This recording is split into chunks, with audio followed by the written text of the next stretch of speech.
This is the HaltingWinter Podcast. I'm your host, Seth Winterhalter. HaltingWinter is here to help small business owners escape the stress and the overwhelm of trying to grow your small business. We give you the tools and the support not only to grow, but to double your annual revenue year after year. That's right. We want to help you double your annual revenue. How? We help you install frameworks that don't need to be reinvented every time you hit another level of growth. They are solid steel skyscraper frameworks that allow you to grow as large as you want to. Remember, just because you're a small business does not mean that you can't think big, act big, make big revenue, and have a big impact. And that's what we're doing. That's what we talk about. How do we think big, act big, make a big revenue, and have a big impact? That's what we're doing on this podcast. So I want to encourage you today to go back. We're now in part 5 of a 12-part series working through the 12 steps every small business needs to take in order to grow, in order to launch, to grow, to scale, wherever you're at in the phase of growth and development. This is the 12-step program for you. So go back and check out the others. We've done 2 on products. We've done 2 on marketing. Today, we start the sales. What do we do now that we know what we're selling? Now we know who our audience is. How do we actually close the sales once we gather their attention? And so if you're a small business owner, you're stuck, you can't get off the runway, you're like, man, this is the issue. We are having these issues right now. This podcast is for you. We want you to help you take that 5th step. The 5th step answers this question: what's the most important step to close more sales? Let me say it again. What is the most important step to close most sales? Always start with what we're about to talk about, okay? Now, let's ask, is your product, you're a small business owner, is your product amazing? You say, man, my product is amazing. My marketing is actually working. We're seeing that it's working to draw people in. But our problem is no one seems to be able to close a sale. What is going on here? Well, the problem is you're not doing the most important thing. That's kind of odd. You're not doing the most important thing. And that's this. You ready? You ready for the big reveal, the big curtain? Here it comes. The number one thing you need to do to close more sales is listen. Listen. Oh, but I do listen. I'm an amazing listener. No, you're not, because you'll be closing more sales. The question is, what are you listening to? You're probably listening for the sound of them to say, I'll buy, to say, let's go. You're listening to them getting excited about something. But then the problem is you don't keep listening. You start speaking. The problem with most people when it comes to sales is they can't shut up. You got to close your mouth and continue to listen. If you open your mouth, it is not to tell the customer about something. It's only to ask more questions, right? This is how we get our sales numbers to go up. If you're targeting your audience correctly, and you understand their problem, you got to dig for that. See, that's kind of the issue. We talked about having a target audience and really understanding their problem so you can pitch yourself as the solution. Well, now that you actually have them on the phone, or now that they're actually in your store, however you are about to close that sale, now you have their attention. And that whole point of this conversation is to close the sale, right? You know, it's not a warm up. It's not this is the conversation that is going to have the opportunity to close the sale. Then here's what we need to do. Number 1, don't assume anything. Don't assume that you know exactly what their problem is. Well, I know what their problem is because the marketing brought them in. You have an idea. But you don't know them specifically. That's what we want to do. I want to know this person.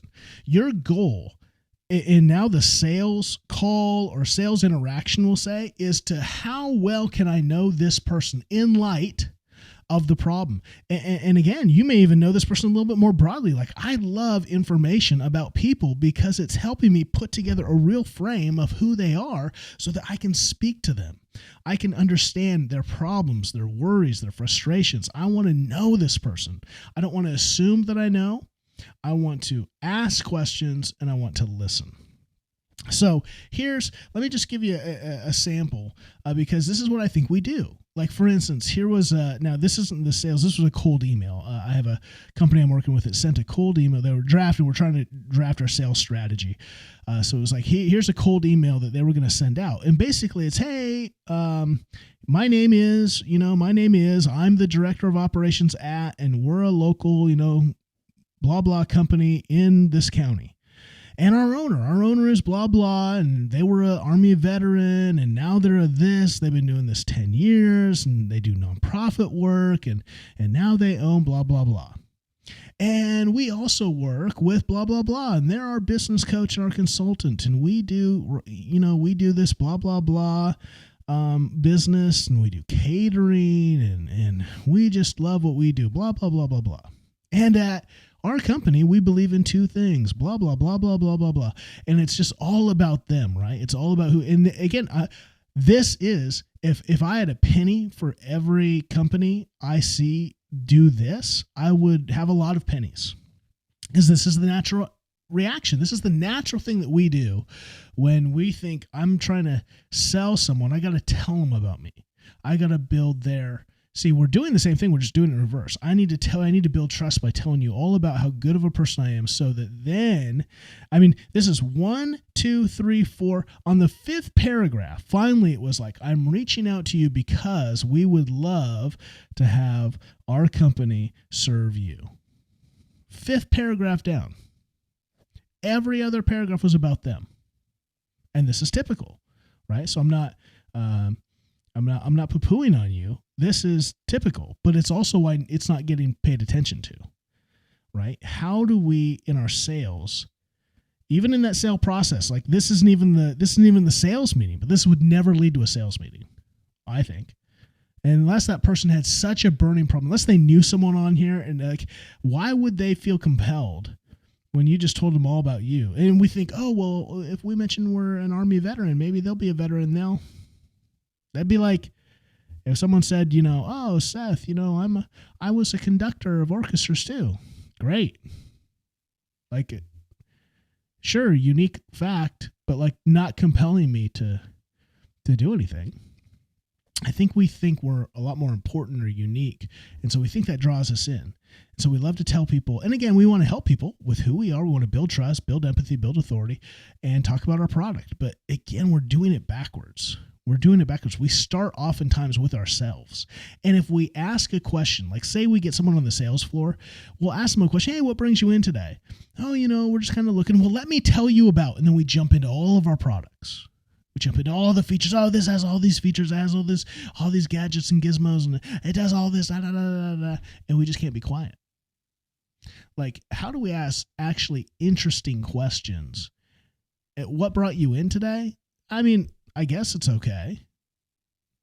But if you're a TV store and someone came in, they didn't come in for your ice cream. So I think there are other questions that are more interesting, more intriguing, more unexpected, because people are already paying, right? They know that that's the question. Oh, what brought you in today? Oh, nothing, I'm just looking. Right? They're already ready. Their ears are already perked to not really listen to you because they know what's coming.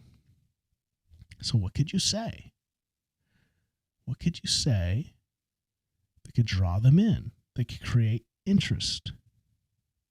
And maybe it has nothing to do with your product right away. Maybe it has something to do, right? What does that look like? This is where you got to think through. How do I create, if I'm asking a question, something to get to know them, something to get them to open up, something to get them to reveal, again, what their problem is, so I can get to the solution. This is where, friends, we really have to think through when it comes to sales. How am I listening? And how am I, we'll get into this in the next podcast, but I just want to frame. Listen, I was just at a conference with some other coaches, and we were talking, we did this game, I guess you call it, where we could only speak to each other in questions. And so if I asked a question, I would ask a question, hey, what brought you in today? And they would say, they would have to respond with a question. They can't, if they say a statement, they lose. If you ask the same question, you lose. Like, it's common, you see this in often sales. It's a very common game to play in sales. And it's because you're trying to keep conversation going. You're trying to get the other person to talk. You don't want to talk. Because the person who is asking questions holds what's called the doctor frame. When you go to the doctor is the doctor, and they're asking you questions so that they can treat, so they can figure out what's wrong and how do I treat this. You're not asking the doctor questions. Do you ever notice that? Like you may, after they say, like, hey, this is what we're going to do, then you might ask questions. But even then, a good doctor is putting that back. Well, how long is the treatment? Well, it's this. It can be this, especially if they don't really have the answers. If it's all speculative based on, I get that it's overwhelming right now, but you're going to be fine. You're going to be fine. Now, if they were a counselor, they'd start asking questions, well, what's really going on? What's really going on in your mind right now? I can understand this fear, this anxiety. Don't worry. I've done this before. You're going to be fine. Okay. See, people, you want that doctor frame. You want the frame where you are helping guide them towards the solution. You're asking questions. You're asking targeted questions. You're not just creating conversation. You're asking questions and listening because you want to speak that stuff back. You want to use their words. You want to, right? So instead, like, we'll get into it in the next podcast, but instead of like an email, even in the beginning of your sales process, instead of email where it's all about me, it's about them. It's about, hey, remember what we talked about in the marketing one? Like, what are you frustrated by? Do you have this issue? See, I think in sales, sometimes we're afraid of losing customers. So we try to be so general that we think we'll capture everyone. But the problem is no one eats general food. There's not you don't see any restaurants called like blah. We just kind of make blah boring things. No, you got to stand out. You got to, what's the first question you ask of a friend when they want to go eat somewhere? Well, what do you want to eat? What kind of food do you want to eat? Right? Oh, I don't know, Italian. Okay, well, we just knocked off a ton of restaurants off the list. Now we have like 3 choices. It's good. You want to narrow your customer down, especially if someone now has come into you, they've narrowed it down. And so what you need to do is trust that and go, okay, they're here. The best way I can serve them is to really dive deep and get to know them. And the only way I can do that is ask really targeted, open-ended questions to get them speaking so I can listen. And I can take all that information and then speak it back in their terms. One of the best things you can do as a salesperson is repeat what was said. So what you're saying is, your TV just stopped working? Oh, and you just bought it 2 years ago? That's frustrating. Okay, so now they're frustrated. They didn't plan on this expense. And they're probably going to be worried that they're going to spend money on something that's just going to break again in 2 years. So, opportunity for warranty. Opportunity for insight. Opportunity to talk about, what are some current problems with some brands of TVs? Maybe you're armed with some facts about the reliability of certain brands. This brand is a little bit more, but its reliability factor is way better than the other competition. Like, what do you know? Now you're the authority. You empathize and you have authority. So you can only do that, though, if you listen, right? If you just start blathering away about all the stuff and overwhelm them, it's like them being under a waterfall, right? It's just too intense. It's too much. So it's much better. You have so much more success if you do this one thing, and that is listen. If you need help working through your sales process, if you need help going, how do I ask better questions? This all starts with, right, this is why these frameworks are all connected. Sales and marketing go hand in hand. It's very much problem solution. And so the marketing framework we use has some mirrored components in the sales framework. And so, and that's why they're so important to have them dialed in together, is because the very message that you use to pull them in to capture their attention via marketing is the same thing now that we can use with sales. We can go, hey, is this your problem? We marketed to this, so I can assume, but now I have to ask the questions. Like, so tell me about your interest in our product? What brought you in? What brought you in? Like why? What compelled you? What made you come in here today versus something else? What's important to you when it comes to purchasing this? Again, depends on what you're selling. Okay, there it is. This is one of those where, again, it's so easy. Like, I don't need to elaborate and turn this into like a 15-hour podcast. Listen, how can you do more listening on your calls or in your interactions with customers? What would it look like to ask questions and listen, and ask more questions and listen, and ask more questions and listen, and not be tempted to talk. The next podcast, we'll talk about talking. But in this podcast, what can you do this week to do more listening? Again, if you need help, we want to do that. We are launching Small Business Flight School in May of 2023.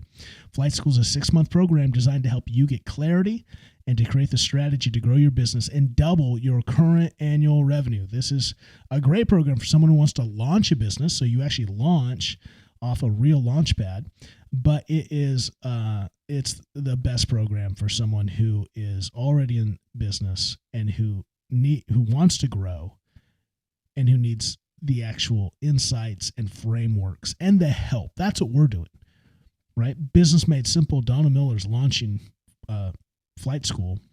We're turning Flight School into Top Gun because we're taking all the content Don's given you and we're giving you a coach to come alongside and actually help you install that into your specific business.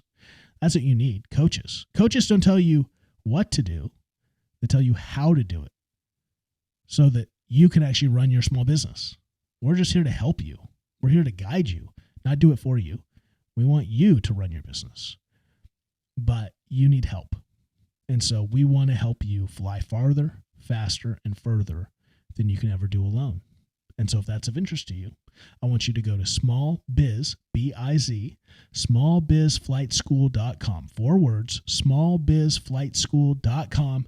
Check it out. We're launching in May, so April, go now because we got some special pricing. We got some special add-ons. We're just going to overwhelm you. You will never find it this cheap again. I'm telling you. So head there now and get on the list. Apply today, set up your phone call, and let's chat. Go sell more by listening more. Until next time.